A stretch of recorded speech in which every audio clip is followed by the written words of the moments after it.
say, Danny, we are extremely excited and honored to have you on our maiden voyage for the Staying Up Show. Something Brent and I have been working on for, this idea, we've been working on it for probably about a year now. We've been talking about doing this, and we finally got the time to put it all together. And I reached out to you, and we are honored and grateful that you agreed to be on this show. So again, my name is Aaron Sheridan. We spoke a few times on TikTok, and you agreed to do this show. So, I think you know a little bit about me. Heart failure survivor, changed my life. I'm doing much better than I ever have in my entire life. I'm also a very experienced psychonaut. So that's why I'm extremely interested in this topic. And I'm also joined by Brent Gomez. My name is Brent Gomez, Danny. Pleasure to meet you, and thank you for joining us. I'm an engineer with less experience as a psychonaut, but we did come across your work. Aaron actually introduced me to your work and said he had had conversations with you prior. In addition to that, we also saw the Danny Jones podcast, and we thought you'd be a fascinating guest. So thanks for joining us here today. Yeah. And then we're also joined by my little brother, Shane Sheridan, who's a clinical psychologist. Well, he's has a master's in psychology. He runs a hospital in North Carolina. Shane, you want to introduce yourself? Nice to meet you. Hey, Danny. I'm Shane. I'm Aaron's little brother. We have been on many journeys together over my entire life. Wow. And they've all just been fantastic. And Brent, I'd sent Aaron your video with the Danny Jones show, and then I'd watched it, and it just blew my mind. I started writing down questions instantly in my phone. I started messaging Aaron. I'm so happy to have you here also. I'm so happy that my brother and Brent have included me in this. And I'm just looking forward to hearing some stories and asking some questions. I'm in North Carolina. You guys are all fun West Coasters, so I'm over here on the East Coast, but I'm happy to be here. Yeah. It's an honor to be here, and it's an honor to know that you've been following my work. It's amazing. Yeah. And Shane, nice to meet you. Nice. I've been in North Carolina recently. Oh, really? It's really nice, yeah. It is beautiful. Yeah, we're in Charlotte. It's gorgeous. So, yeah. Oh, Charlotte, yeah. I was Chase Hughes. I was visiting him, and he lives, I forget what it's called, but somewhere in the middle of nowhere. There's a lot of that in North Carolina. First of all, I've been doing the Spirit Molecule for about 10 years. I've had well over 1,000 launches myself, multiple times per day for many years. My wife and I. Fellow Yeah, so I'm definitely a frequent flyer. I just want to, what kind of started you off in this direction? Wait, so before we dive into that, I am interested. You said you tried the experiment. Did you get to see the code and everything, or were you one of these people that had a hard time, or? I had a hard time. Okay. And so you tried multiple times and you didn't succeed, or? I've tried twice with my wife. We tried, I think it was my technique or the laser. I think I need to. So I just put out like a very short, because Irv, the guy who's building the laser, is like, dude, you gotta help people like troubleshoot because with the people that are having a hard time. So I recorded like a super quick. It's like just literally me grabbing the phone and like showing some stuff. So even though it seems like all over the place, there's some advice there that I think it might help. Yeah. Thing I would say, and I'm mentioning it in the video, don't think that you're doing anything wrong. Okay. Some people just takes them a second. I don't know why that is. And on the one hand, it sounds like it might kind of like be tempering with the validity of the claim, but it really doesn't. So because the second you see it, immediately your brain goes, oh, Yeah. okay, like it's real. Like there's no question about it, right? Yep. So I'm not worried about that. Just stay with it. You will see it. One of the biggest things is try and play with the distance from the laser. There's no magical ability involved. There's no looking through the third eye, special visualization skills. It's none of that. Okay, it's super straight, very straightforward, very simple. It's just there. I think my suspicion it has something to do with exactly how people cast their attention. I think it has something to do with that. And then basically finding that. So all of these things that are suggested on the website, like the magic eye, kind of relaxing your gaze kind of thing, playing with the distances with you, all of these are just suggestions to kind of help you triangulate it, but they're not required. It's not like if you can't see the magic eye, you can't see this. It doesn't work like that. So just if you were sitting very close, try to go a little further. I had a woman here sitting for 2 hours, couldn't see it for like 2 hours, looking really close, and then she stepped back for like 2 seconds. Not related. She just stepped back for a second, like 2 feet away, and then she turned back and she goes, "Oh," and then she just saw it. So don't stress it, don't strain it, don't make it into like, oh, I gotta see it kind of thing. Just relax, enjoy the ride. You will see it. There's no question about it. Yeah. And one more thing that my wife now tells me to always emphasize with people, it is in the beginning, it is much smaller than you expect it to be. So Okay. it's almost microscopic in the beginning. Like sometimes people see, I see these like little windmills or like something. Yes, just keep looking closer. You will start seeing it very distinctly. And when you will start also seeing larger structures. But Yeah. first look for something very small, almost like the pixels that make up the space. But we can talk about it more. But I just want you to know it's usually nothing that you're doing wrong. So That's helpful. That's good to know because Yeah. yeah. I mean I assumed I was doing something wrong, but maybe I just didn't give it enough time, right? And my method was simply shining the laser sideways against the wall to get the diffracted to get the light off of the wall, and then putting my face close to the edge of the wall so I could Yep. see just the beam of the light. Right? That's what I was Yep. trying to do. Sounds like I'm still doing the right thing there, but I just probably need to. The only thing you want to be looking beyond the surface. That's why I'm saying to people in the beginning to come closer because it forces you to look into the wall versus at the wall. Gotcha. But if you can look into the wall by sitting back, sometimes it's even easier. Just look like the laser is like a window kind of, and then you're looking in. So where you see the speckle, that's where you want to be looking. Okay. Well, we'll try for sure. So we will definitely be trying. Danny, is there a certain wavelength of laser that you should be using for the experiment, or will red laser do? 650 helps because it's lowest frequency, so you can spend more time with it. You can use all frequencies. It's just that with higher frequencies, you might start feeling a headache, and it is interesting because there's added content in some of them. So like when you try the green and the blue, with the green you have in addition to the code, you also see these weird arrows. And with the blue, you see a lot of different entities, a lot more than the other frequencies. They kind of come in and kind of look at it. It's very interesting. That's maybe a good segue, Danny. One of the points we were hoping to talk about today were DMT entities. It's a fascinating topic. People often have very similar experiences. People report very often seeing DMT elves, a very common entity. I think Aaron has a lot of experience with sort of like an insect-like entity, which is They're the management company. Yeah. Yeah. That's what my wife is saying. My wife thinks it's like the creator of all things, she calls it, right? But I see it as soon as every time, hands down, anytime. Yep. They're the layer right above us. They're the one that basically simulating us. And they conform to the same geometry in the room. And if I stick my arm up, I can move it. I can move it slightly with my arm, and it's very interesting. So I tried some things. I did my own experiments. Like my wife said, Aaron, you shouldn't be doing this. But I grabbed my taser, and I wanted to see how it reacted. I tried tasing it, right? It didn't react. But then when I tried a torch, it did actually go up and kind of move away. So I'm like, that's very interesting. Is this Try just a magnet?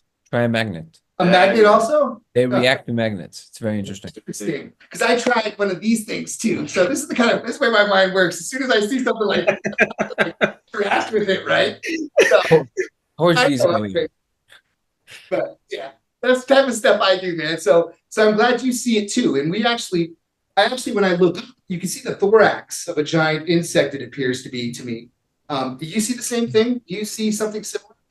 Yeah, when you go to the hide, you see basically a lot of them, or if you stay in your space and they come into your space, there's a lot of different kinds.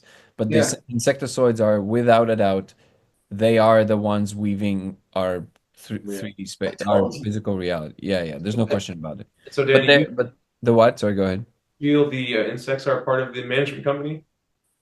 They are the management company. They are the management company. Yeah, they are the layer right above us, and there's layers that are adjacent to them, but our universe is controlled by them, and and then they have different facets, different ways of doing things, but as a whole, they are a hive mind, but they also have the individuality kind of like detached from the hive mind, depending on the function or what they're trying to do.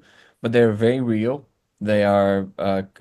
I believe that they are dark matter. I believe that the galaxy is their city, or galaxies are their cities. Is basically their world is. That's why it kind of looks like a web, like the webbing. Yes, and it hangs off things I've too. seen the web. Sometimes when you come back, all of a sudden it's draped over everything. I've seen that before too. As you're re-entering, right? It's like draping off of everything in the room, including yourself, right? And I've seen the floating consoles, like the floating TV screens and all Oh, crazy. you have. That's very Yeah, interesting. absolutely. Okay.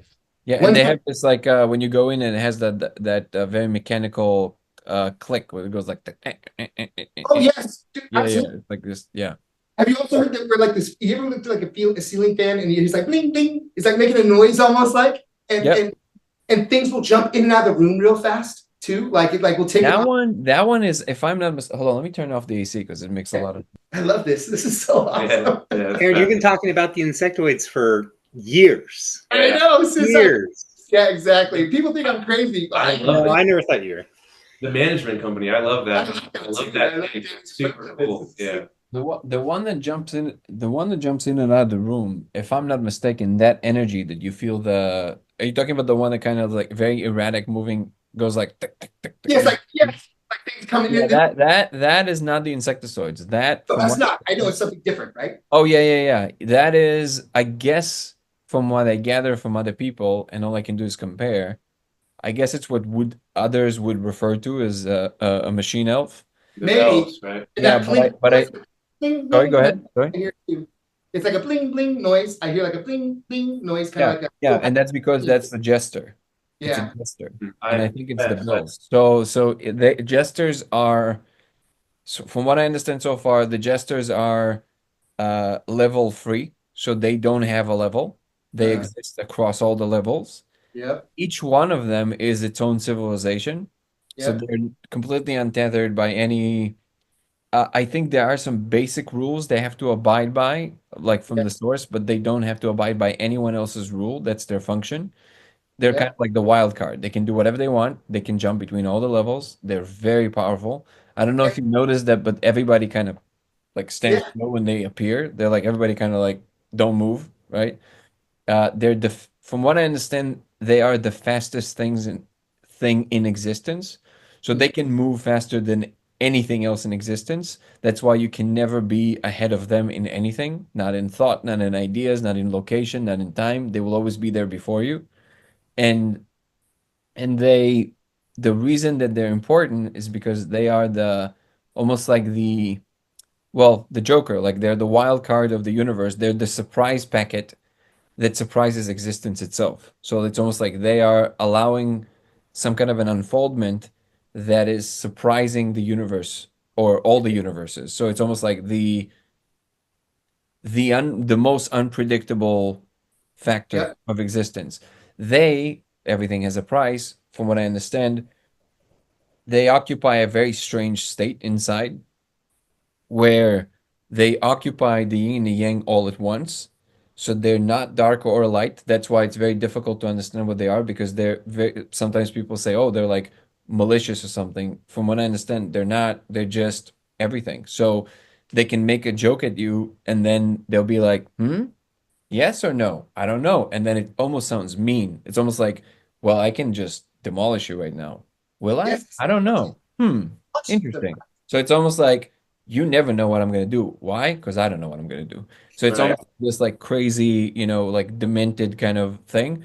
But then we think of it as from a human parochial perspective, we might think of it as evil, but it isn't. And the reason that that's important is because the only way to occupy an understanding of what's possible is to have an experience of that thing that is possible. So somebody has to be experiencing this ultimate omega connection that suffering and bliss are the same and in the kind of the ultimate point because the source is not experiencing it, the source is everything, right? And when you're everything, you don't have an experience of that, you're just everything, it's the structure. So they are the closest thing to, before you get to like levels of like God Almighty's, they're the closest level of that, Yeah, which is weird because they're anything but they're not what you would expect a divine being to be, right? They're very they're boasting all the time. They're like, look at me, I can do this. Like they're very vain, right? But they don't have to answer to anything, so they can afford that. But at the same time, they are playing this role in reality in which they have to experience all the time this kind of very, very intense point of omega where everything is one thing. And it's actually a very difficult state to occupy. But that's why somebody has to be able to experience the dark and the light all at once. And that's basically what I understand they're doing in reality. And that's why they don't have to answer to anyone because they have Yeah. this dimension. Yeah. That makes sense. Interesting. Yeah, that definitely makes sense. And I definitely have heard, I've been taunted before by these things, right? It's One quick thing. Sorry, I'm cutting you off. no, go ahead. Thing to try, and this is a really good for anybody who ever gets stuck with this. Like it seems like when they do this thing, because how they go about it, it seems like they don't care. So nobody ever thinks of that. But you can ask them. You can say, hey, that's too much for me. Yeah. And they'll be like, oh, sorry, I didn't realize. They will just stop. I've actually spoken to one. I've had a weird booming voice actually that I heard before, and funny enough, it was like a woman's voice, and it was strange. It was telling me that it was gonna protect me, and it sounded almost Rastafarian, which is hilarious and sounds crazy. But she was like, "Don't worry, Aaron, I'm going to protect you," and I was like, "This is super strange." That is really funny. Some really dark stuff too. I've had like things happening on the outside of the walls, and you hear like growling and monsters and stuff. Oh, they exist. Yep. For sure. Yeah, for that it basically turned me into an ogre where I have one eye up here, one eye down here, skinny arms, bumps all over my arms. It's turned me into a bloated thing with like cuts all over myself as well too. So there's this demonic species. Yeah. Oh, species. And they're on the same level as the insects, but they're adjacent to them. I don't know what I mean, they're important too. That there's a reason why everything is kind of balanced and everything is allowed to exist. But yeah, there's definitely a demonic dimension where for sure. I've experienced it. That's so interesting. And my wife's actually seen me look like Hellboy in the show with dark skin. She's also seen me missing a face where I'm just a hole for my face, which was interesting too. So yeah.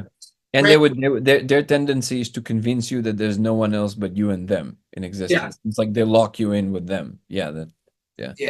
Those can be intense. They one time overlaid my my fiance's face with this like it was her, but it was like a demented her, and it kept on playing on that, and I was like, what is going on? And it basically was playing on me. It was trying to incite me to not trust her because it was doing this weird thing. Yeah. One time I did it well. So I mean, have you had some that are like so crazy that you've seen people completely lose control of like their functions? I mean, I know I have. I've seen a buddy one time sitting across from me. I made this contraption, which so he could take a whole bunch at once. It was probably not the smartest thing to do, right? But he took this honest thing to do. He took this sized hit, right? And I'm like, John, take it easy. I shouldn't say his name, but now it's out there. and he gets real quiet. He sits down. He's sitting across from me, and this is a true story. And he's wearing shorts. And all of a sudden, I see this dark spot in the front of his shorts. I'm like, John, what are you doing, bud? And next thing you know, he's full stream urinating on my couch across from me. And it was terrible. It was an embarrassing experience. My wife came in the room. She said, what's going on? But he said he heard a large screeching noise. And he said there's these faces all yelling at him. He couldn't hear anything. And then when he started to stand up, put his hands on his hips, I'm like, John, if you take a shit on my couch, bro, it's gonna be on, man. It also I made him take the chair home with him. But it almost feels like they can punish you if you maybe don't respect the spirit molecule. Maybe it has nothing to do with it. It's just random, right? Nothing to do with it.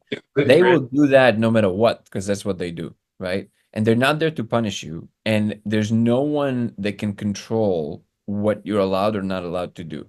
So that is a universal law that what we call free will, which doesn't actually exist, but your perception of free will. Hold on. Yep, no problem. This is fascinating too. This is super interesting. I'd also like to.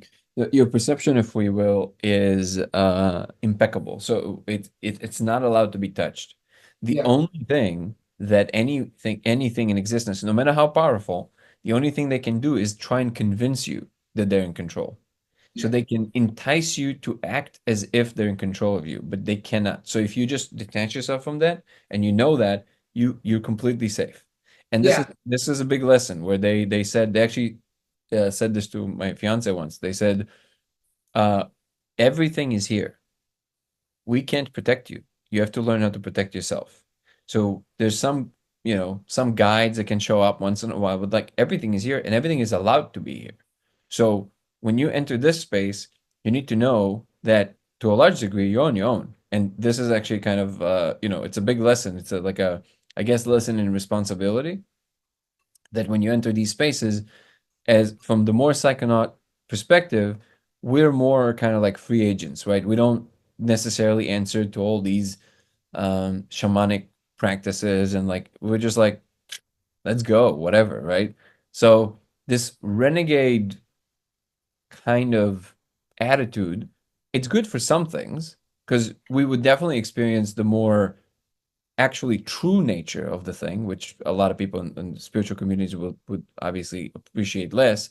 But it is true. Like we see what it really is, right? Which is all of these whatever the nature of it is, we just accept it for what it is because we come from a more secular perspective usually. When you come the plus that you get when you do it in a more ceremonial way, in a traditional way where, thousands of years of practices that kind of riding around these containers, the plus you get is that you are more protected because you're on this container where of like there's certain energetic walls that are erected over so many years that there's already like a structure that everybody kind of respects to a certain degree. The Sure. the negative side is that, or I don't know if you want to call it negative, but the downside is you will always be seeing seeing it through that lens. So you actually wouldn't be seeing the real thing, which is also, I don't know if you ever had this experience when somebody is very spiritual and they're a little curious and they would try DMT, let's say, and they would go like, whoa, what? Like, what? Like they because it's like very mechanical. It's not like a spiritual thing. It's like a very technological thing, right? So to them, that imprint is jarring. It's like, what do you mean? Like, well, it is what it is, right? And that inability to accept that also has a limitation. Yeah. So you gotta kind of weigh in the things. I'm in the practice now when I'm showing to people certain things. I definitely borrow a lot from that other world, which is like creating a container, saying the right things, at least showing some respect and requesting that respect back. It's almost like you can't just jump in, or Yeah. I might not to now. Yeah. Wim Hof, right? So you do the breathing method. Is that where you take? Yeah, just because it resets the energy. Yeah. That's one of the methods you use is a Wim Hof to kind of get things going. Yeah, it resets the energy nicely for me, but I always say, hey, if this is not your cup of tea, either offer me something that you feel comfortable with. Sometimes you would want to say a prayer. Mhm. Or because whatever is the imprint of the person definitely influences whatever trajectory they're going to be on, right?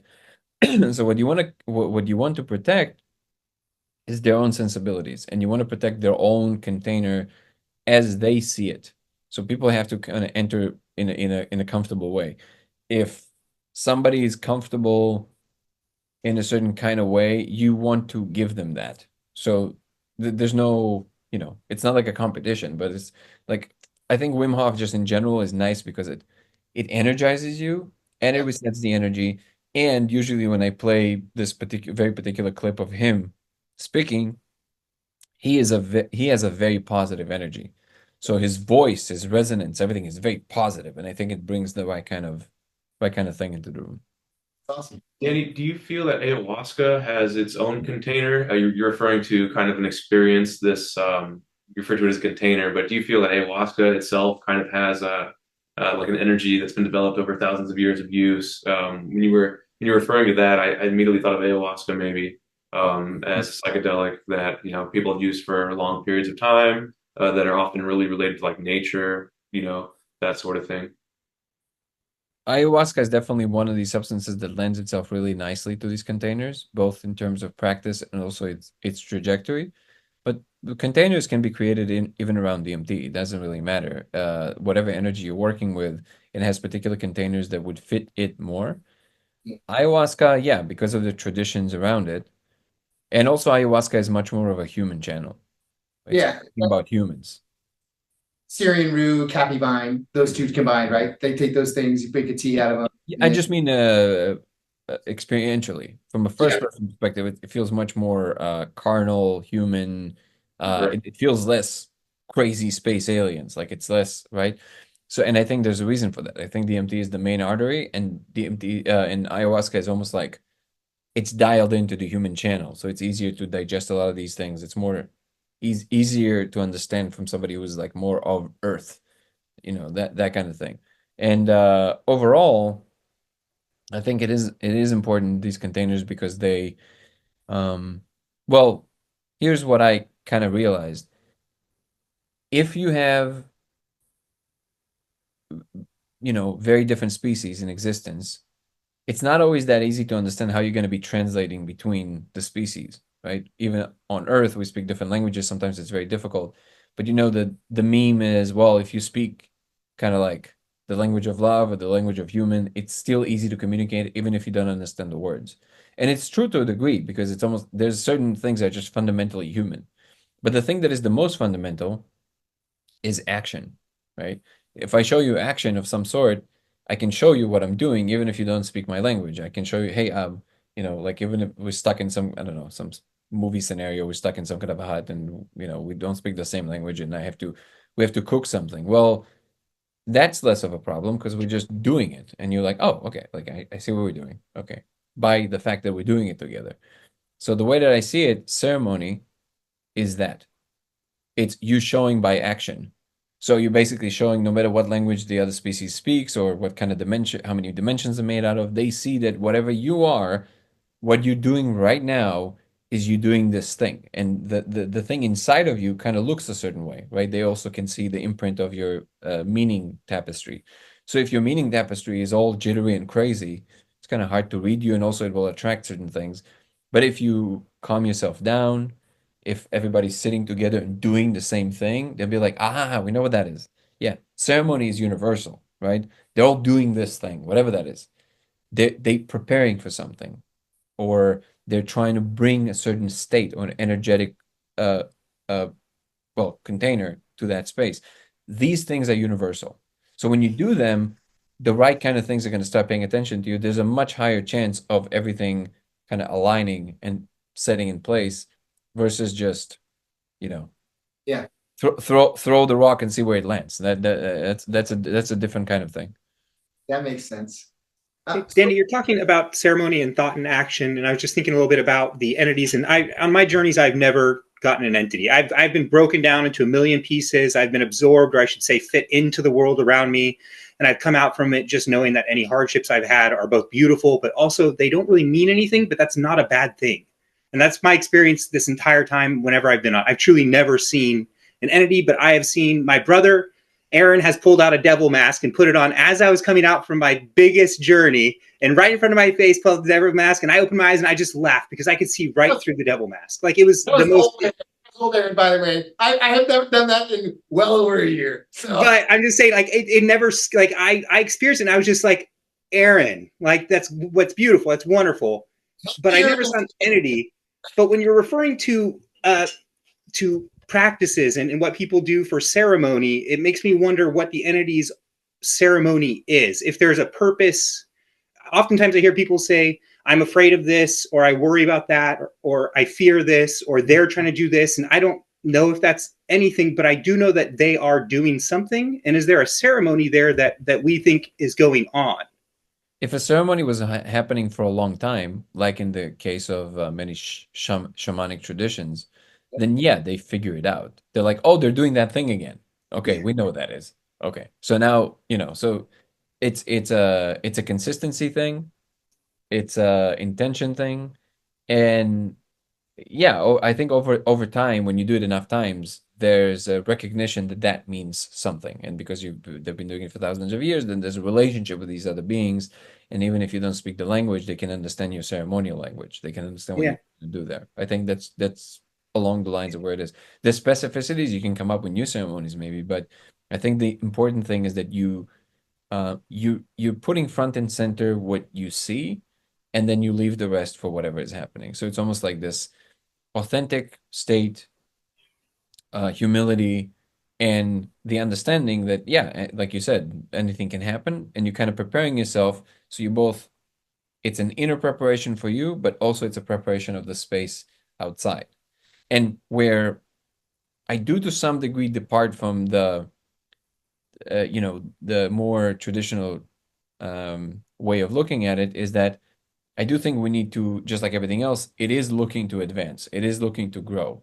And these containers, they're important for the time that you're using them. But if you want to let things grow and our understanding needs to grow, then we need to let some of these stories go and accept new understandings about the space. And then maybe we can create ceremonies around that, which will maybe incorporate new elements that we've never incorporated before. But Very interesting. Yep. It's a really nice, it's a really wonderful concept and a great trajectory to move in, because one of the biggest questions I had with a background in psychology when watching your video was essentially, it's so difficult for someone who's grown up in a very structured society to understand that there could be a reality that doesn't contradict their own, but is different from their base understanding of why their reality exists. So in other words, their reality is fine, ours doesn't change. Pick up my mouse bag, drop it, it falls. But the reason that that happens can be based in another reality completely without affecting us. So we may not know exactly what is. It might be a projection. It might be a dimensional issue. And just the thought of trying to understand those things makes me sweaty as a human. I'm like, what does this mean? Gravity exists, but if it is something else that's created it for a different purpose I cannot even perceive, what does that mean for me? And for somebody who's interested in that concept, I can at least explore it a little bit, but the majority of people I know are not interested because it is so fearful. It is so fear-inducing for no reason other than it's something new, even if it doesn't eliminate their current beliefs. And so I'm just always so confused on how to, or wondering on how we can help people kind of accept that their current beliefs are not contradicted, but there is more beyond that to explore without removing their sense of self and security, that security blanket, so to speak, that they carry with them at all times. Talking about interdimensional stuff and religion and things like that. Is that what you're? Yeah, because I don't think it contradicts religion. I don't think it contradicts science. I don't think it contradicts anything. so the short answer is you don't always have to do that.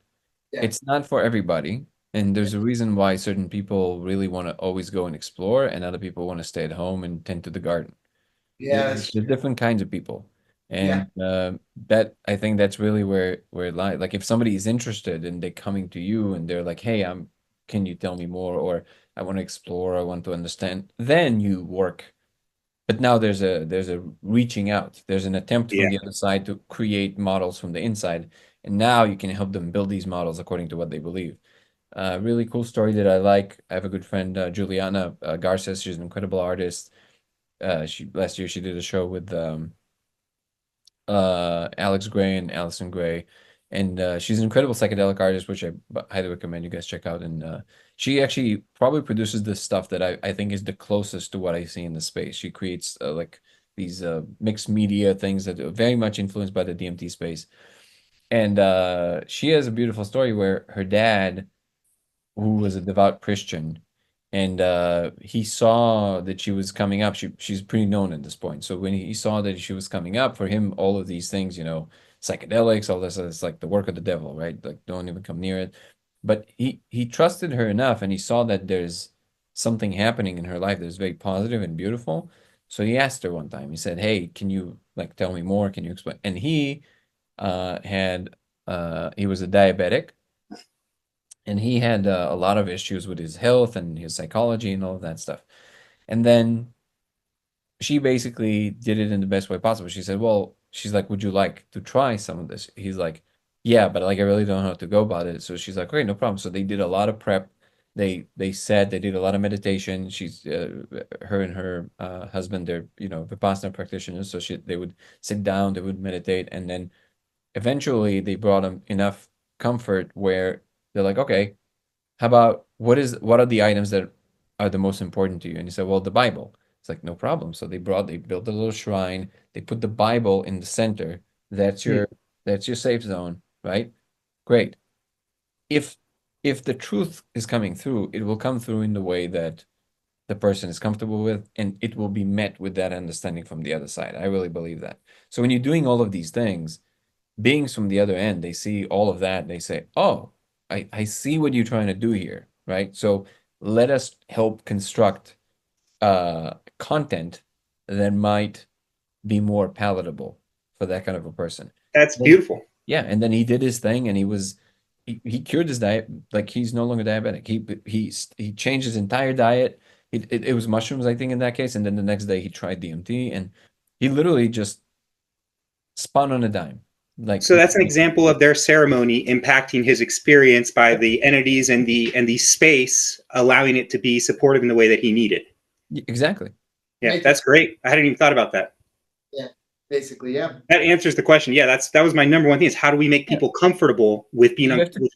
You have to treat the space as if it's real, even if you don't accept that, because it is real. So I even say to people, I tell them always, like, look, because sometimes I do have to show it to people that are very kind of like, type A, no interest in any spirituality, even that at this point, in our day and age, it's almost rare because most people kind of like have some interaction with something spiritual, right? But I read the room. Like, if I see that somebody very, very secular and they don't care, or maybe like even militantly atheistic, whatever, I say, look, I know it might be silly to you. I understand. Just trust me on this. Whatever it is, even if you think it's all your psychology, this thing is a lot. I promise you. Okay. So entertain me, just hold it to your heart and speak to it like it's a real person. Say, hey, show me everything I'm ready to see. Please be gentle with me. Say that. You don't have to say it out loud so you don't feel silly, but say it in your heart. Say it. Okay. Talk to it like it's a person, because there are things that are paying attention to you in that space. So That's fascinating, Danny. I think maybe I, more than Aaron and perhaps more than Shane, fall into that type A camp, where on the most recent blast off, I myself was questioning, is this more psychology? Is it interverse, or is this a physical or other dimensional realm that's outward, right? And I was having this chat with myself, trying to figure out what it was. I'm trying to map it, I suppose, but I didn't have a good feel for what it is. But it sounds like maybe you're leaning towards the camp that it's real, it's outward, perhaps. Is that the case? I think it's dimensional, right? I mean, in my opinion, it's overlapping dimensions coexist, right? Edge of the black hole yeah, projecting. there's the first thing is to say is that I'm more like you guys, right? So like, I come from a much more perspective like that. It's just like, don't bore me with the nonsense. I just want to go in and yeah, I'm like, I've done all the crazy shit, right? I've K-holed myself on purpose and then smoked a gram all at once. So like, just to see what happens, right? And Yeah. then I mean, I was out for like 45 minutes. It was bananas. But Yeah. and then I came back and I was like, oh my God, okay, I want to go again, right? So I'm very high octane. I understand that mindset. Yeah. And to some degree, DMT likes that. It Yeah. likes if you're crazy. It goes like, oh, let's play, right? Because not everybody can handle it and it gets to express itself fully, right? On the other hand, there is this thing, there is this just simple fact that there's the bigger picture. And it's fun to play within the picture, but at the same time, respect and there's certain outcomes to certain trajectories, and they are what they are, right? I'm saying this because my transition was gradual, and it took me many years to accept what I've been shown over and over and over again. Like, every time they would show me, and they would be like it started with the frog guy, right? Where he's like, you get it? Like, you don't know how to do this. I'm telling you, I'm real. I'm giving you real information, right? So to listeners who don't know, the short version is that I had a frog dude appeared in my room and he showed me how to play chords on the guitar that I didn't know how to do. So then that was the first. Now, when I was in it, I knew that in that instance that nothing will ever be the same again. Because I was like, oh my God. Oh, this is real. He's like, yes, I'm real. And I was like I was just like, because before it was just like a crazy, amazing thing. And just like you, it was like, well, I don't know, psychology, and that's like, I don't care. It's amazing, right? But that's the instance where the first time it was like, no. We are real, like you. So I This was is a like, holy shit. Okay, so then from that point on, but then from that point on, it was years because every time I wasn't in it, I'd be like, yeah, but like you keep going back and forth because it's like it's a lot to adopt as an actual ontology. It takes some reframing. But then I would go in again, and they would, and this is where I did it for a year, just like you're saying you did. Like for a year, I was like, just going in every day, like multiple times a day. And every time I would go in, they would like pick up the conversation, show me new things, show me new worlds, show me like very real things, not esoteric. Like it was very real. They even showed me when other people fly into the space. They showed me what they do. They showed me like, here, you see, like people fly in. We can't be bothered all the time, so we have this system of these like Yeah. hose-like looking VR glasses, yeah, that come and like entertain the people until they're done with whatever they're doing, and then they go. And I'm like, oh, that makes perfect sense. That's why some of the experiences are so like whatever that is, and some experiences are very like you're just meeting beings. Is because when you don't have the goggles, you see the real space. That's different, right? So then I started understanding all of this mapping, and even then, every time I would go in, I'd be like, no, come on. And one time, it was they were almost not frustrated with me, but they were like, dude, what? How many times do we have to give you? So it's like, okay, they started going like super slow, my speed. They went, okay. I don't know if you heard me tell the story, but basically they go, okay. They kind of pulled me a little bit out of my head, very, very gently. They went like, "Mm," and I was like, whoa. And they go like, okay, you feel that? I'm like, yeah. They go, okay, now we're gonna go all the way out. You ready? And they're waiting for me to say I'm ready. I go, yeah. And they go, whoop, and they plucked me out of my body. And I'm seeing, like, I'm looking from the side, and I'm seeing this like extra layer that is like the sandbox. I see the real space that is and then the thing right in front of me, which is a replica of the real space. It's not the real space, but it's a replica of the real space. And it gives them enough of a buffer to amend things if they have to, if something happens that is really outside of the bounds of what needs to happen, right? Because you have free will, so you have this little sandbox that you're in all the time, which is like, I don't know how many instances it is, but it's where it's buffering before it uploads to the mainframe. So then you get to do your little dance in here, and then if everything is checks out, then it's exactly how you did it, translates to the mainframe, and it feeds the mainframe. Yes, that's what happened next in reality. If the second it's written in reality, there's no more taking it out. That's it. That's what it was. But that's why you have this little buffer, and they show me that space. And I always say it's the equivalent of putting like a really good iPad, and on top of the camera of the iPad, you put a really good iPhone, and now you're looking at the room. If let's say it's really close to you, you don't even know you're looking through two different devices. You think you're looking at the room, but that's exactly the same thing, right? So they showed me this, and then they said, okay, go to the living room. And I went to the living room, and then they said, okay, we're gonna ionize the air. And I was like, what does that mean? They go, they turned on the thing, and all my clothes, everything just went like sucked to my body. Like I physically felt it. I was like, and I looked, and like the light even bent. I was like, and I was like, they're like, we're real, real. Like, do you understand? We're real. And I was like, so it took me so long to fully get, okay, okay, I believe it. And only when they showed me that this is simulated, they showed me how they do it. Then I went over the hump. Then I was like, oh, okay. They're like, finally. Okay, now you understand. So then it was a very long process. That being said, the reason obviously nothing that insistent happens for no reason, right? So that there's a reason why I guess we need to know or to understand, or some of us need to know and understand, because something is requiring that. It's also why I think the code is visible at this point in history. I don't know if it was always visible, and I don't know if it will always be visible. I know that right now it's visible. So they basically made, all of these moves towards convincing me, and then I realized that there's a message here that is trying to come through because it's important. But all of that being said, I know that not everybody needs to fully know or adopt this, or it's few individuals to help guide a function. That's plenty. That's it. Like that's all it's required. So convincing everybody is not something I'm doing. I'm making the information available because it seems to be the right move, but I'm not pushing anybody. I'm not convincing anybody.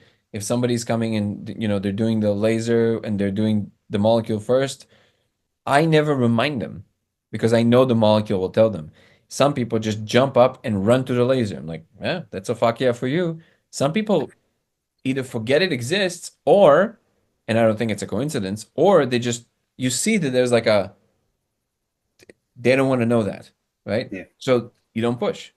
You just Yeah. you just enjoy whatever you gotta enjoy. So to your point is, yes, I fully understand what you're saying, but to me that's not a it's not more like I'm leaning more towards thinking that. No, I know for sure. Like I know 100% certainty we are simulated. There's no question about that. But it does not mean we're puppets, and it's the simulation is only of the environment, not of outcomes. It's completely open-ended. So in that sense, there's really nothing different aside from the fact that under the laws of physics, I now know there's computation, which, by the way, is not a new idea. I just know that for a fact, right? So then I guess the newness here is that no one, including myself, I think ever thought that in our lifetime we're gonna have any interaction with it potentially like experimentally. I think maybe I postulate maybe in 2 million years from now we'll have some ability to interact with something like that, but like nothing of that kind. But really, the idea that computation is fundamental and the laws of physics riding on top of it dates all the way back to Wheeler, actually way back, and goes all the way to Plato's cave, right? That the reality is not what it seems, even in essence. So yeah, I'm absolutely convinced because of what I've been shown. I understand your position of kind of like having a hard time like fully adopting it. I think maybe the code is one of these things that to the people that are ready, after you'll see the code, you'll understand. It'll be like, oh, like this is for real, for real. I get it. There's like a very that's the reaction you see in the videos, right? Um, and the important part to always take on board, which is it's not necessarily the case that we have to convince everybody. It's just Yep. the people that are ready. That's awesome. Yeah, that makes That sense. That's very cool. A very great explanation. Yeah, and I totally agree with you. Actually, I'm on board with you, and I've had so many experiences. We don't even have enough time to discuss all of the crazy stuff that's occurred in my 1,000+ launches as well. That's some pretty similar stuff with interacting with certain beings, and I've tumbled through space end over end and had some really amazing stuff happen. My wife also sees these weird like characters on my skin. She sees them up and down my skin all the time. And another friend of mine also sees them on my skin. We're not sure what that means or why we see those, but it's interesting because people are seeing the same things. It's a vehicle. In my opinion, this is a vehicle. We're able to travel to perceive things that we normally would never see. And it's a blessing. It's amazing, man. It is. I am honored. This has been probably one of the most awesome conversations I've had. I do want to know more about you seeing the screens or the console. Yeah. Yeah. So one time, and this was another time, I used that big apparatus where I would take these monstrosity-sized hit, and I took a monstrosity-sized hit, and all of a sudden, at first I blacked out. When I came to, there was these floating console screens, like computer screens, floating all around the room with me, and then what I thought was an insect-type creature, but it had my wife's face on it, was sitting here saying, "Aaron, it's me. I'm your wife. Aaron," and it's like moving crazy, right? And I'm like, "No, you're not my wife," right? And she comes to sit on me, right? She's like trying to tell me, "Aaron, calm down. It's me." I'm like, "No, you're not my wife, right? Get away from me," right? And she's like, "Aaron, please listen to my voice. I know it doesn't look like me, but it's me." And at the time, it was this pulsating female face with these tentacles coming off of it, and there were these computer screens floating all around me in this space, and it was like she was pulsating and glowing. And it was the most insane thing ever, moving like an insect at the same time. I knew it was her. I'm like, okay. And then as I came back down, things started to come back together. And the stuff was veiled off of everything in the room. There was like a netting veiled off of everything in the room. And then she was traumatized because I scared her. Because I was like, I screamed at the time. I actually screamed. I said, "Help!" So loud the neighbors must have heard it. So it's not one of my finer moments, but at that time I did see the screens floating. I thought my wife was an insect creature.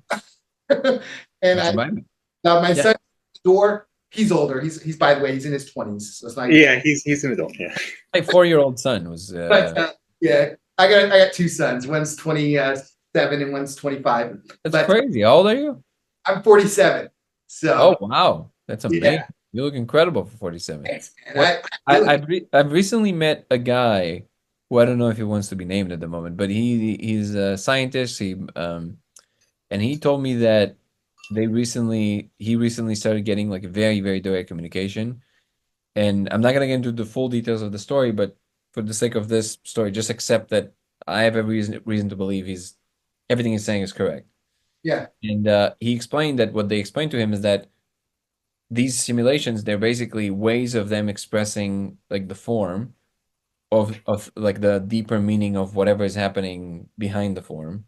And some beings on a certain level can interact with that meaning directly, and others have to have the form still to like we're one of them, right? And they are right on the cusp of being able to be non-formless, and then most of it also has to be form. But some beings on a certain level, they're just completely formless. And they can yeah, take forms, but they really don't need that at all anymore.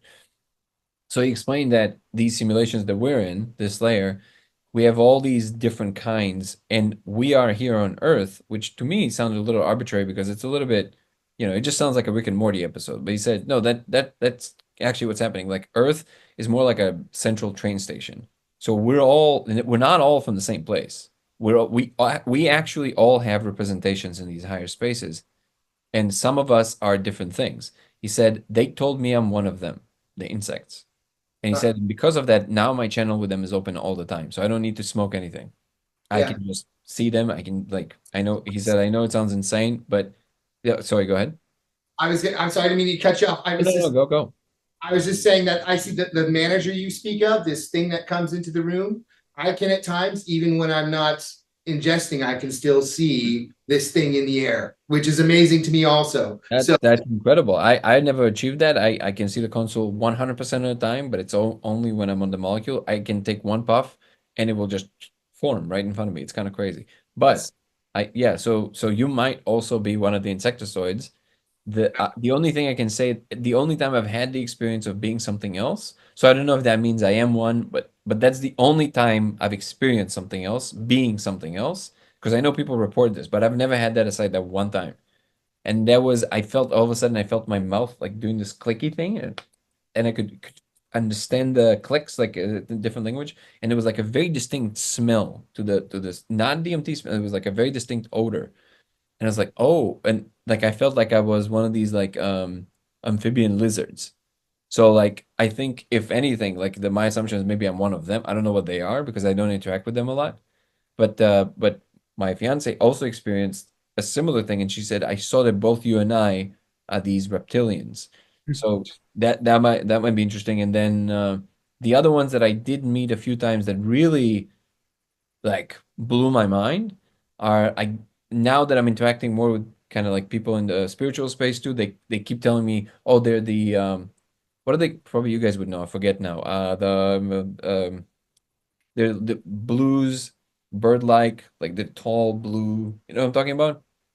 tall blue, they're alien type things. Is that what you're Yeah, saying? yeah. There's a name. Like the spiritual people have a name for them. But Aliens or something, or like I it said, doesn't matter. They have a name for them. Like they're a known species. So because I don't go by other people's stories or definitions, I only go by what I'm experiencing. So I can just tell you that they really look like they're tall, very blue, like deep, deep indigo blue. And some of them look a little bit bird-like, but not all of them. Some of them just have helmets, but they're kind of like the custodians of knowledge. They're very noble, and they have this like, what you imagine in a like in a sci-fi film to be kind of like these like very noble beings, and A Pleiadian? maybe yeah, and they're kind of like they hover, and whenever they appear, I feel the whole room. You can feel almost like a fizzle in your skin. It's almost like a very gentle, and I don't hear the actual sound, but it's almost like it would be accompanied by like music, you know what I mean? By like oh like that kind of thing. And whenever they come in, it's like but that big transitions happening when they appear. It's like they're kind of like guiding this very, very big process.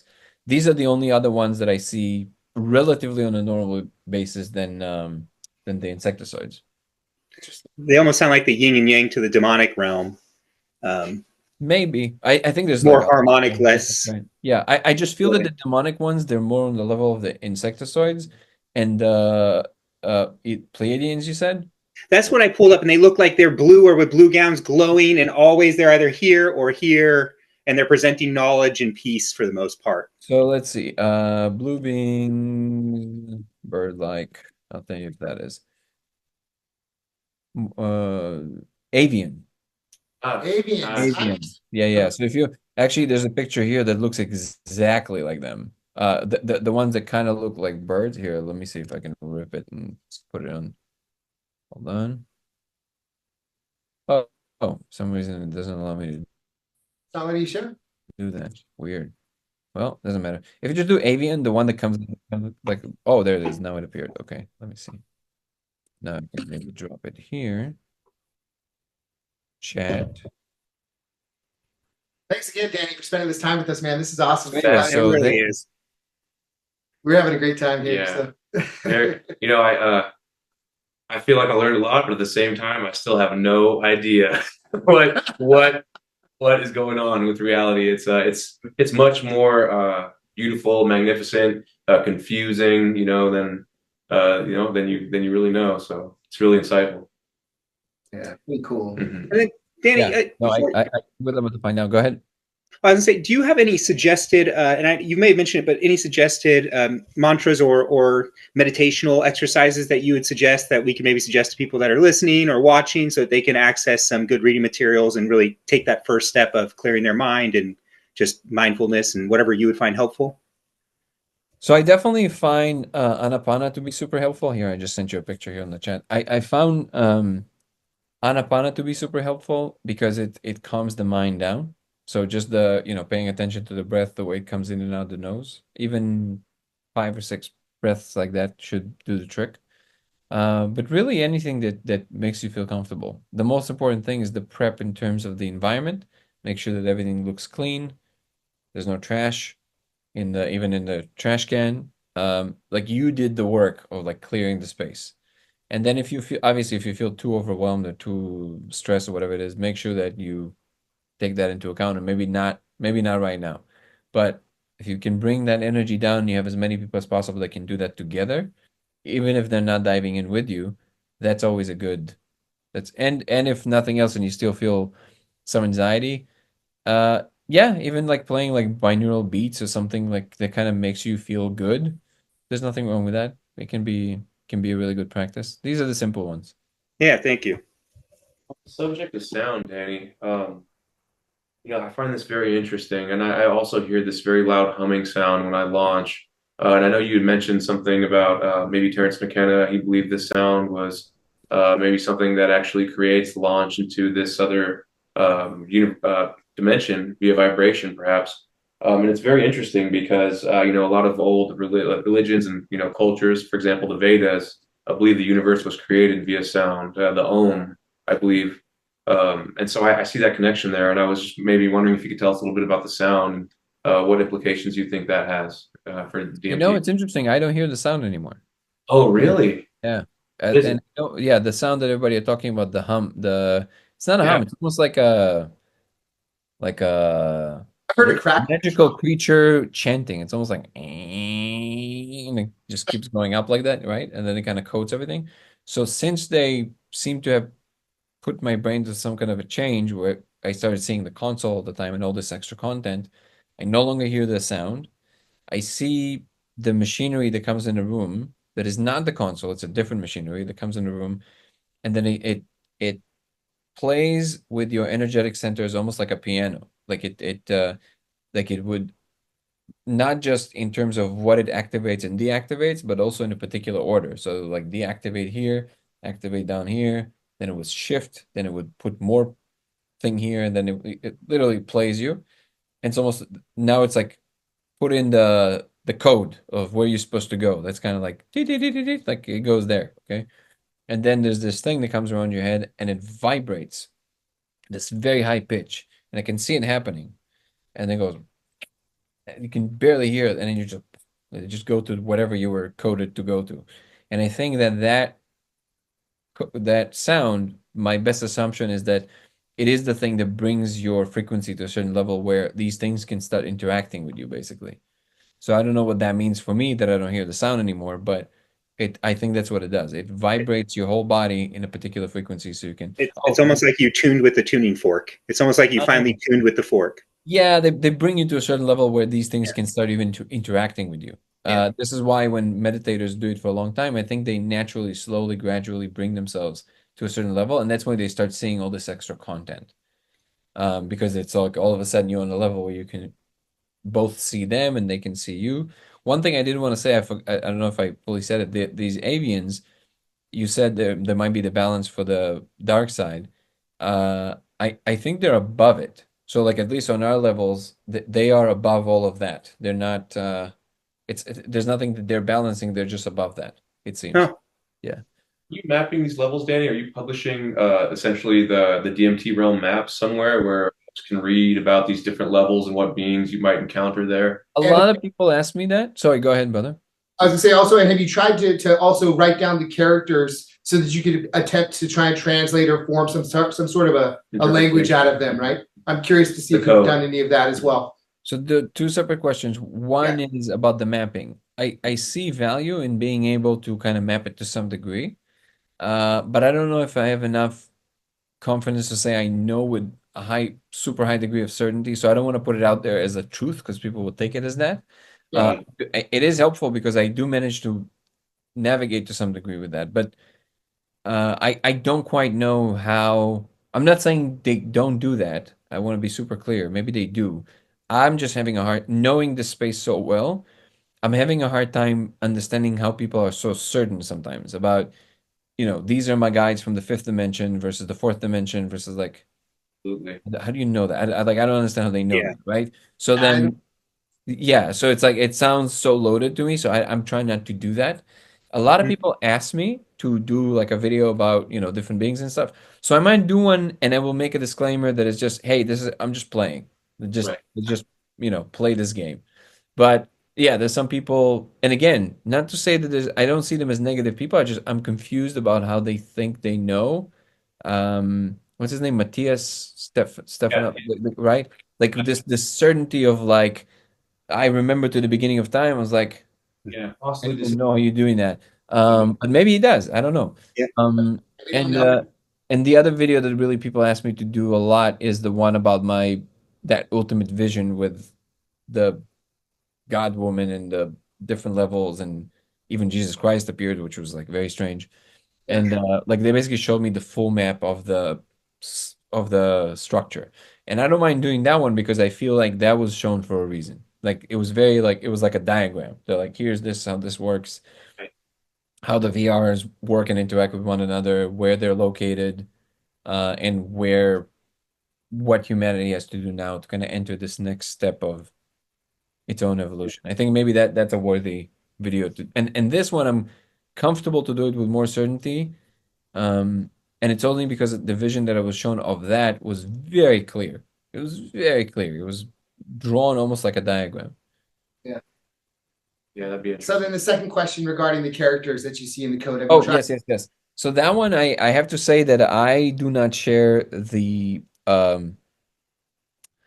it's basically everybody and me, right? Like everybody are convinced that the way to go, including my fiance, she's like, we got to decode this. I'm like, something tells me that's just not the way to go. Also, I don't think we can. Like, there's so much there that unless you can record directly from your cortex and then feed it into some kind of a chat GPT, then you have a real shot. But there's no human alive that can take all of that information. The best you're gonna get is like very, very, very rudimentary approximations of what people see, and people are already doing that. I can send you some images that people created, but they're approximations. Forget even of the characters themselves. Forget about the order or the way that it appears. There's like millions of them, and they're moving all the time in different acts. I don't know how you even gonna begin to tackle that, right? But what I do think we should do, which is what I'm focused on now, is to see if we can probe the behavior of the code as a whole, which with powerful magnetic fields, with different materials, and if I can induce a change to the behavior of the code, and I can show that multiple individuals are seeing the same change, okay, now you have something. Now you can start mapping it onto something that reality is doing. I think that's the way to go. I would love to be proven wrong because it's literally everybody, including my fiance, I trust her opinion so deeply. She's very intuitive, very powerful, mind. But I just disagree. I just don't think it's the way to go. But I would love to be proven wrong. If somebody can start deciphering this, and like, I'll be the first one to clap because that would be If amazing. The what? somebody can start drawing the characters and then say, are these the same characters you're seeing in the stream? Just grabbing a handful of them, 10, Yeah. 20. So we have, yeah, I can show you a few examples that I think the average of these is about what we're looking at. One of them is kind of like the carrot report, which again, because of my recent interaction with Gallimore, and when I heard how this information is being received when I'm saying it, I want to make it super clear. I'm not hanging anything on the carrot report being real or not real. I don't care. All Yeah. I'm telling you is that the characters are similar for sure. So even if somebody copied it from something else, I don't care. The characters are similar. So Yeah. this is these three things that I'm going to share with you now. They are the closest approximation if you average them out to what kinda the code looks like. So there's this. There's the original image that you see in the trailer. I'm going to send you all three of them together. Curious to This see. one. The what? Sorry? Say it again. Curious to see if it's matching the characters that my wife sees on my skin. Oh, okay, cool. Interesting to see if if it's something along those lines. Yeah. Okay, so let me see if I can see the third one. Should be here. Okay, I'm going to send out these two first. Um, I thought it was right there. Okay, never mind. I'm just sending these two for now. And one thing I will say that I did after speaking with people that say that they see the characters without the laser, or without the molecule, because there's quite a few of them. A lot of people are telling me this. Yep. When I drill down to it with them, we discover that what they see is a slightly different code. What you see in the laser seems to be different. It's not, you can't really change it with your attention. It's much more robust and specific. But I did meet a few people. I'm looking for the last image. I did meet a few people that, for all intents and purposes, do report exactly what I know we see in the code. So what I'm sharing now, they're different. This is one of the latest drawings that somebody made on the bottom, and this is from the carrot report. And then what you see in the trailer is actually something that my fiance drew, which is this. It's on the left-hand side. Hold on, I'll set it right now. That's very interesting. So this is what my fiance drew on the left-hand side. This is a whole diagram of, oh, I think you have to open it. We're looking at it right now as well, too. Yeah, so on the left-hand side, these are the characters. And the whole thing is kind of like a diagram of how it appears with the laser. Yep. So if you average all these three things, you get like a close look, but it's none of these things. It's not Japanese, it's not Hebrew, even though it kind of looks like Hebrew a little bit here and there. Sumerian, anything like that, right? It's because we were trying to map it to like Sumerian text type of thing. I don't think it's a language that we have. No, I don't think. Mm. I think it's an alien language. Yeah. And when you say alien, Danny, that's an interesting point there, right? Do you mean something that is just not native to, our, the whole extraterrestrial discussion, right? Is it in this dimension, this universe, just elsewhere in location, or is it something in a different frequency, a different vibration, a different dimension, right? That's UAPs, I would say they're on our level. Yeah, I don't think they're higher dimensional. Okay. They might be have some multidimensional protrusions that they interact with, but they seem to be a species that is more based on the same level that we are. Oh, that you might find this interesting. I forgot to tell you. So I did see regular people in the DMT space, like you and me, like straight up. So this and very coherently. I'm not saying like vaguely, like I saw them, like I see you, and I think it means that some parallel worlds of humans found a way into hyperspace already. We just haven't done that yet. Other travelers, or are they living? No, and then there's an ecosystem. They work, like they do things, like it's up so that they can be viewed also. Wow. But this is very cool. Awesome. Yeah, this is very detailed. This is impressive, actually. Yeah, I can't wait to show my wife. So this is by Ebony. She's the one that is also managing the Discord, and she Gotcha. yeah. Okay, Ebony, gotcha. We will make sure to give her credit too. So That's fascinating. man, this is great. How are we on time? So we are 12:21. I know we're probably past time. Are you still good on time, or should we wrap this Yeah, up I soon? have another. Hold on, I'll tell you how much I have. Let me see a look at the schedule. I have I have another meeting in 2 and I have to take the dog. So yeah, we can do another 20 minutes. Yeah, this is fascinating stuff. I am shocked on how well mapped the space is. It feels like Danny has a pretty solid understanding. Yeah. And it's fascinating too because what's the mode of communication, right? Is it verbal? Is it I think is it feeling? Is it intuition? Is it a combination of things? That's also a very I, very interesting thing. it is definitely interesting. I think it's also very cool just to hear that he has similar experiences. What he calls the manager, right? Which is Yeah, the management company. Yeah, And you've been talking about those managers for so many years, brother. because this has been happening So for many years. forever. Yeah, since for the last, since I started experimenting with this stuff. Yeah. And it proves to me that what we are seeing, Mhm. the fact that we are all experiencing these same things, this is not something like I didn't describe this thing to my wife, right? First, I just told her to look for it and asked her what it looked like. And she described the insect head, right? And she described the fact that it had these tentacle type things that come down and they inspect things in the room and it connects to your head and your face. And it is amazing that everyone is seeing these same things. You said it to me for over 10 years now. And I remember doing DMT the first time with you, and I didn't see it. I just fractaled apart, and it was beautiful, and I loved it. And I did it many times after that and had the same experience. But I always wanted to see the manager.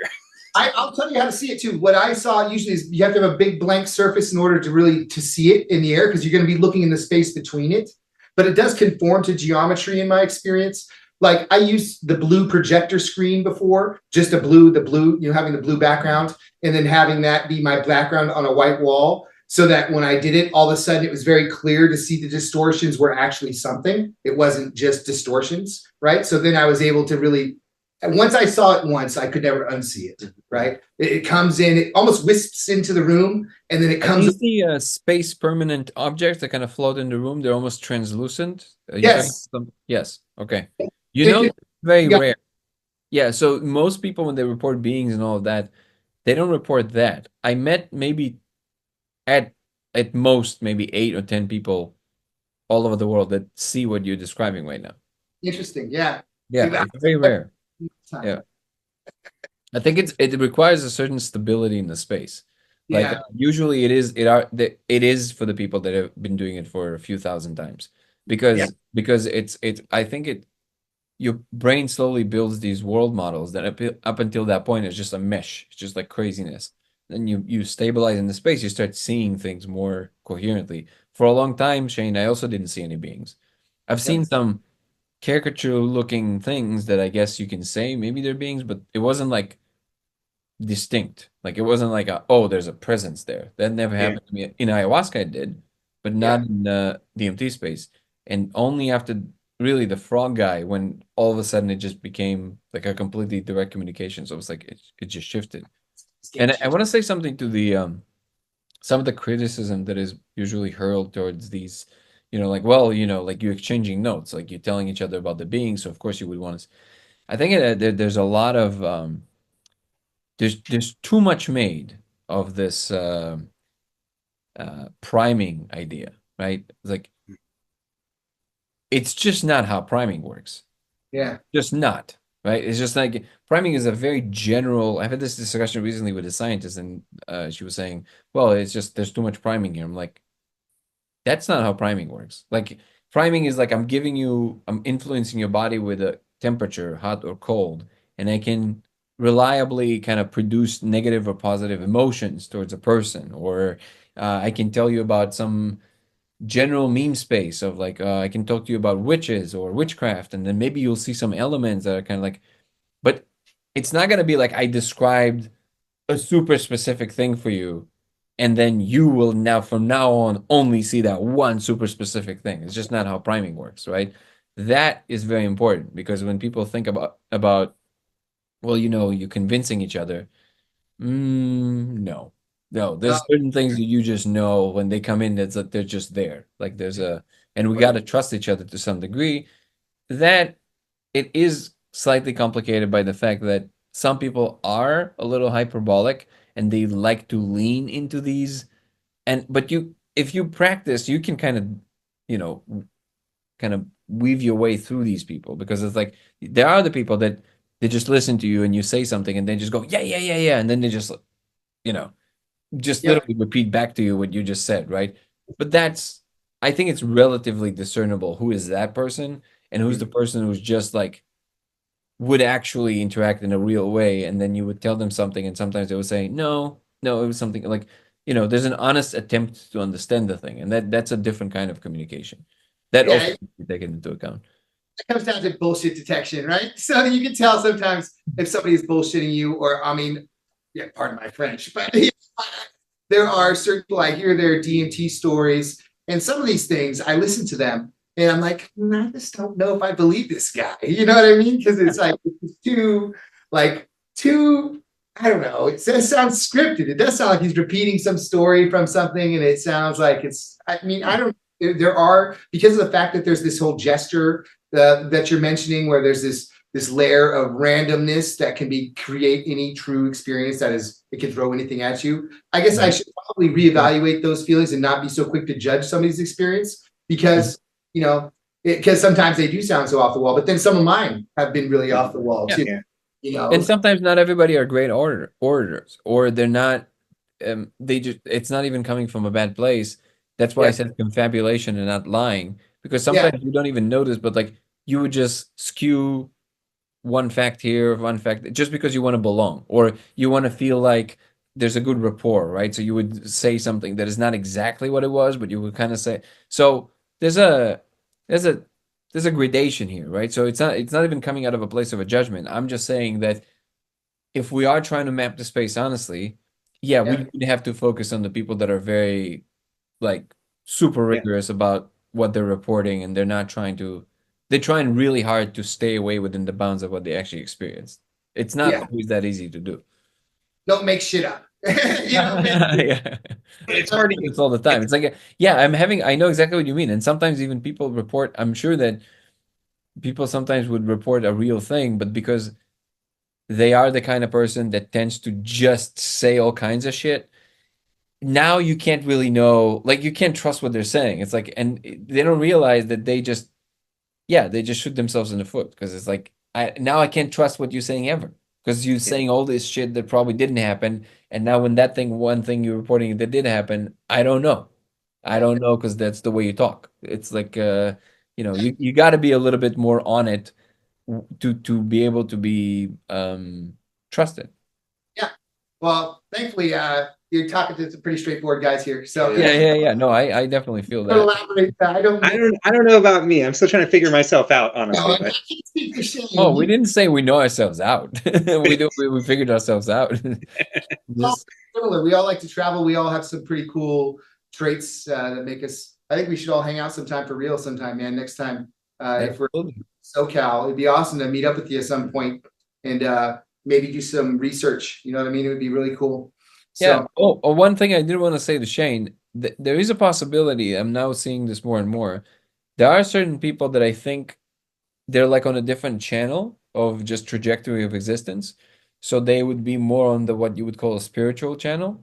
And it is different. So there's like a there's a different trajectory there.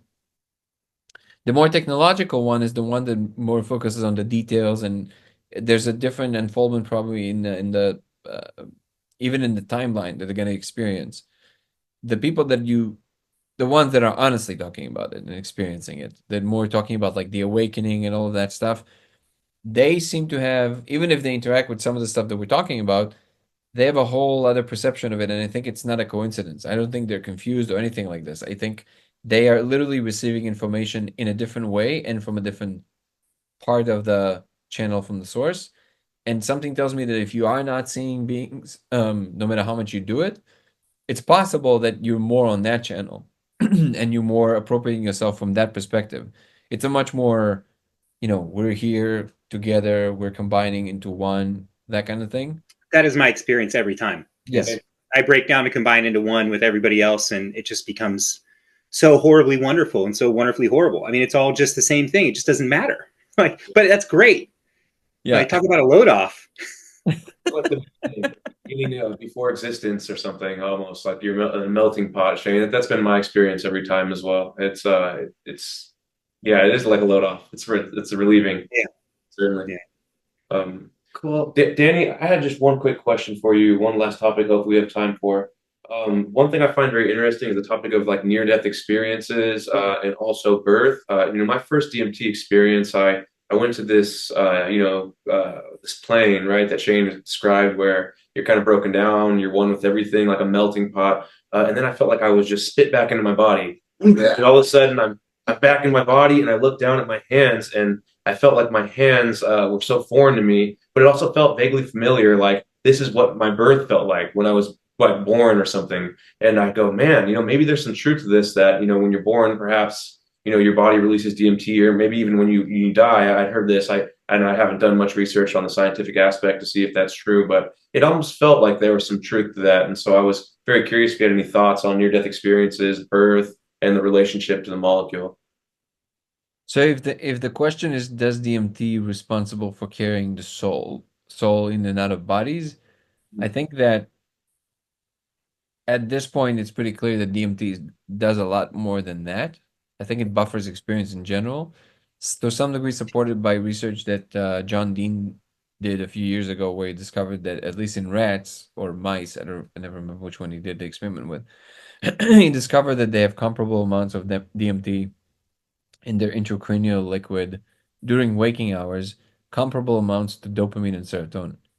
So actually more than serotonin. So like there's serotonin, DMT, dopamine. So that's a lot. So it's not just when you're born, when you sleep, or when you die, it's all the time. Which means that if that's the case for us as well, and they're pretty close to us as far as brain chemistry, then I think the DMT is just buffering experience in general. That's what it does. And then as far as like NDEs and all that stuff, I don't have a lot of experience of it, obviously, and I've never experienced what people would call an out of body experience. And I always ask people who tell me about astral projection and all that stuff, and I ask like, what would be the difference between that and being launched from your body on DMT? And the ones that did do both, they said, no, it's very similar. So I'm like, okay, well, I guess I've had it on DMT, but never like alone. I do have a good friend who a couple of years ago had a very big problem. He had to go through an open heart surgery, and he's pretty young, but it was it was something he was expecting because it was a genetic condition. And then he's as secular as they come. Irish guy, very like, everything is very straightforward. And he told me like, and he changed after that. He said, bro, oh my God, like I've experienced, like I was outside my body. I visited my mom in Ireland. I came back. I don't know what to tell you. Like I now know there's a beyond. Like I just know. And so that's all I can say from that one anecdote from a really good friend. But I do know that there's some research now that is dealing with these things. I'm just not very well versed in it. That's very cool. Yeah. Awesome. I mean, I had a similar experience with being, for me, it was DMT induced, where I could see my own body. I could also see my wife in the next room laying down. Really? Which was very interesting. Oh, Yeah. I never had that. That's crazy. As loud as I could to get to her, and she couldn't hear me, but I could see her clearly. Right. And then I felt like I was tumbling, and then I looked up and I saw like it was like a Native American woman. And this is a crazy story, staring down at me. There was like the sun behind her. And then all of a sudden I was like put back into my body. And that was with DMT with NMT in it. It was based off of an Acacia confusa. So what is NMT? I don't even know. What is? So NMT is, there's, when you have DMT, if it's made from Acacia confusa versus Mimosa hostilis, Acacia confusa contains an additional chemical in there. Oh, I don't even know if I ever tried that. Or maybe I haven't, I don't know. Yeah. Yeah, this additional, it has a different experience. Like it was the very first way I tried it. And it did have some different experiences that were definitely different than the DMT that's mostly made today. But do you have access to the source of that? Yeah, I do. I can offline after this. I can tell you exactly how to do all Perfect. that. Yeah. No, I've never tried it. Yeah, no, it's awesome. Yeah, it's called ACRB. It's a Kish confusa, and it contains an NMT inside of it as well. Which is the 5-MeO DMT is. Different than 5-MeO, Okay. yeah. So NMT it's DMT and NMT, Oh wow. the two chemicals together. So is that what they also use in Changa or no? You can make it with changa. So I know changa. You can see, like you can make a tea with. I know way too much about this stuff. So There's a lot of ways. well, I gotta be careful when I say all this stuff. But yeah, No, I think as long as you say it as just educational, you can say whatever. Exactly. Point in case is that Joe Rogan sometimes tells people on air, "Hey, you want to smoke DMT?" Yeah. It doesn't matter. It's like No. yeah. No, yeah, this is just educational. Right. But yeah, I can send you some information. I'll shoot you some information that I read That'd about. be great. Just from I've only read about it, and I'll tell you about it. I've heard about it. Yeah, exactly. Someone I met. Yeah. Right. So, anyways, I think this is probably a good time to try and wrap this up because I think we've been on here. We've taken a lot of your time, but Danny, you are an amazing guy. We appreciate you being on this. This has been the whole experience has been great. I've learned a lot, and if we are in the SoCal area, maybe we can hit you up and we can do some Please research. let me know. Danny, Yeah. Danny, do you want to tell people where they can find you? Maybe if Aaron's gonna put this on his TikTok, maybe if you have anything coming up. The two main things I'm promoting are my YouTube channel and the website, which is Dango Thoughts. DANGO Thoughts is the YouTube channel, and codeofreality.com is the website. If you want to follow more things, then it will be Danny Goler on TikTok and Instagram, and Goler Danny on X. Awesome. And I'll put those down there for you in text as well.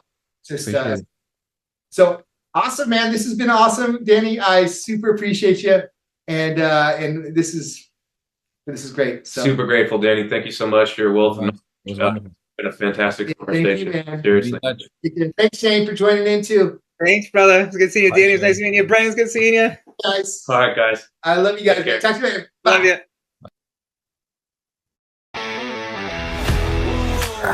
Shit's getting real.